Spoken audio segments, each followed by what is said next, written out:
Bonjour à tous, dans cette vidéo, je vais vous montrer comment réaliser un profil topographique et une coupe géologique à partir d'une carte géologique simplifiée. Cette vidéo est destinée aux élèves de la première année du bac, sciences expérimentales et sciences maths. Avant de commencer, il est essentiel d'identifier et d'interpréter toutes les informations représentées sur la carte. Comme vous voyez, ici on a l'orientation, le nord, le sud, l'est et l'ouest.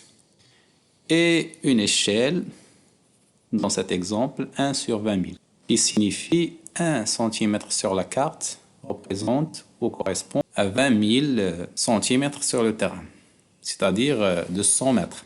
Il y a aussi des courbes de niveau qui représentent l'altitude. Il y a deux types de courbes de niveau, les courbes maîtresses avec des traits épais et une indication chiffrée sur l'altitude, et des courbes normales situées entre les courbes maîtresses.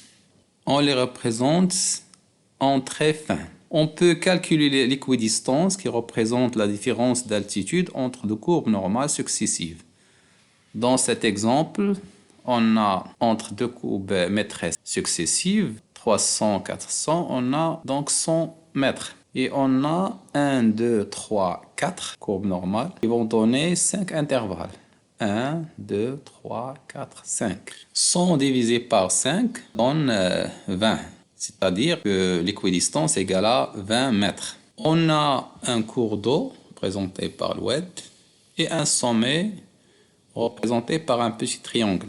On trouve aussi des lignes plus épaisses qui représentent les limites de couche. Ici, la première limite, la deuxième, la troisième et la quatrième. On observe que ces limites sont à peu près parallèles aux courbes de niveau. Cela signifie que ces couches sont horizontales. D'ailleurs, ceci est montré par les signes de pondage en croix ici et ici. Donc on parle d'une structure tabulaire. Dans une structure tabulaire, les terrains les plus anciens se trouvent dans la position verticale la plus basse et les plus récents dans la position verticale la plus haute. Dans notre cas, la couche la plus ancienne est la couche C1, la couche la plus récente est la couche C4. Après la reconnaissance des différentes informations portées par la carte, on passe à la réalisation du profil topographique et la coupe géologique. Je vais colorer les différentes couches par des couleurs différentes afin de faciliter leur distinction. La première couche, C1, C2, C3 et C4. On va commencer par la réalisation du profil topographique selon AB. Pour cela, on aura besoin d'un papier millimétré, d'un crayon, d'une règle et d'une gomme. Il faut noter que le point A se situe au sud-ouest et le point B se situe au nord-est. On place le bord de la feuille du papier millimétré le long du trait de la coupe et on dessine les deux axes A et B avec leur orientation.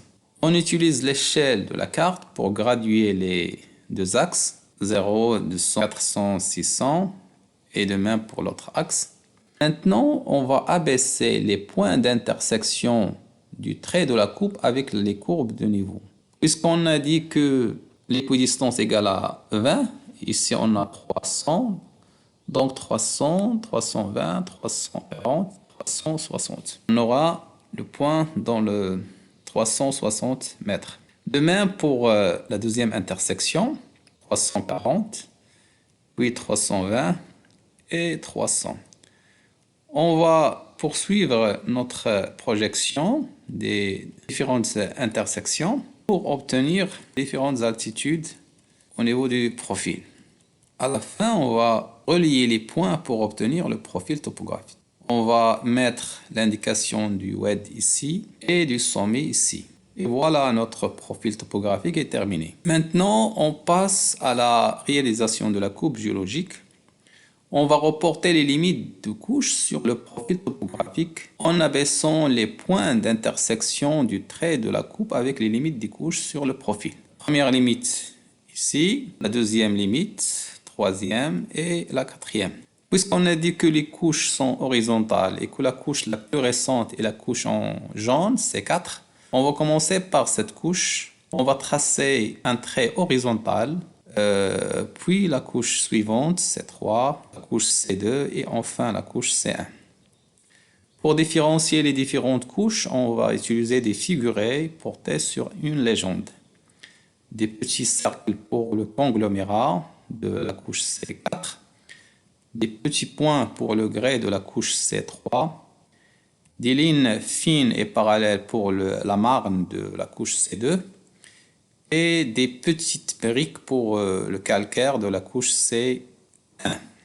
Enfin, on ajoute un titre à notre courbe géologique et voilà, le travail est terminé. Merci de votre attention et à bientôt.